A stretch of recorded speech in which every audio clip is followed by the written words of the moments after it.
દાહોદમાં લોકસભા સામાન્ય ચૂંટણી 2024ની જાહેરાત થતાની સાથે સમગ્ર દેશમાં આદર્શ આચારસંહિતાની અમલી બની છે। આ ચૂંટણી મુક્ત, ન્યાયી અને નિર્ભય વાતાવરણ યોજાય તે માટે દાહોદ જિલ્લા ચૂંટણી અધિકારી શ્રી યોગેશ નિરગુંડેના નેતૃત્વ અને માર્ગદર્શન હેઠળ જિલ્લા વહીવટીતંત્ર એક્શન મોડમાં કામગીરી કરી રહ્યું છે। આ બેઠકમાં ચૂંટણીમાં આચારસંહિતાના ભંગને લગતી બાબતો પર વોચ રાખવા માટે સમગ્ર જિલ્લા તંત્ર અસરકારક રીતે ચૂંટણી પ્રક્રિયામાં જોડાઈ ગયું છે। દાહોદ જિલ્લાના લોકલ વિસ્તારોમાં ચૂંટણીને લઈને કોઈપણ પ્રકારની ગેરરીતિ ન થાય તે માટે ચૂંટણી અધિકારી શ્રી યોગેશ નિરગુંડે દ્વારા સૂચના આપવામાં આવી હતી। તે ઉપરાંત ફ્લાઇંગ સ્ક્વોડ તેમજ લોકલ પોલીસે આંતરિક રીતે એકબીજા સાથે સંકલન સાધીને કામગીરી કરવા સૂચવ્યું હતું।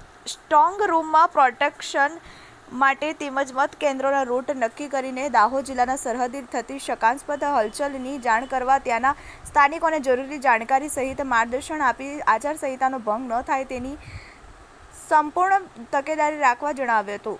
દાહોદ જિલ્લામાં લોકસભા સામાન્ય ચૂંટણીમાં કાયદો અને વ્યવસ્થા જળવાઈ રહે એ માટે જિલ્લા પોલીસ તંત્રની કામગીરી અને ચુસ્ત વ્યવસ્થા બાબતે માહિતી આપવા જિલ્લાના પોલીસ વડા શ્રી ડોક્ટર રાજદીપસિંહ ઝાલાએ જણાવ્યું હતું।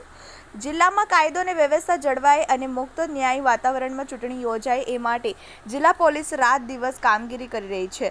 વધુમાં શ્રી ઝાલાએ જણાવ્યું હતું કે સ્થાનિક પોલીસ દ્વારા સરહદી ગામોમાં ચૂંટણી દરમિયાન સઘન પેટ્રોલિંગ, ભાગેડુ ગુનેગારોને પકડી પાડવા તેમજ ચૂંટણી ન્યાયી, નિષ્પક્ષ અને પારદર્શક રીતે યોજાય એ માટે પોલીસનો સઘન બંદોબસ્ત સહિતની બાબતો વિશે ચર્ચા કરી હતી। આ બેઠકમાં જિલ્લા વિકાસ અધિકારી શ્રી ઉત્સવ ગૌતમ, પ્રાયોજના વહીવટદાર શ્રી સ્મિત લોંઢા, સંખ્યાધિક અધિક કલેક્ટર શ્રી જે.બી. ઉપાધ્યાય, એએસપી સુશ્રી બિશાખા જૈન, નાયબ જિલ્લા ચૂંટણી અધિકારી સુશ્રી હેતલબેન, તમામ પ્રાંત અધિકારીશ્રીઓ, દાહોદ જિલ્લાના નાયબ પોલીસ અધિક્ષકશ્રીઓ, મામલતદારશ્રીઓ સહિત સંબંધિત અધિકારીશ્રીઓ ઉપસ્થિત રહ્યા હતા।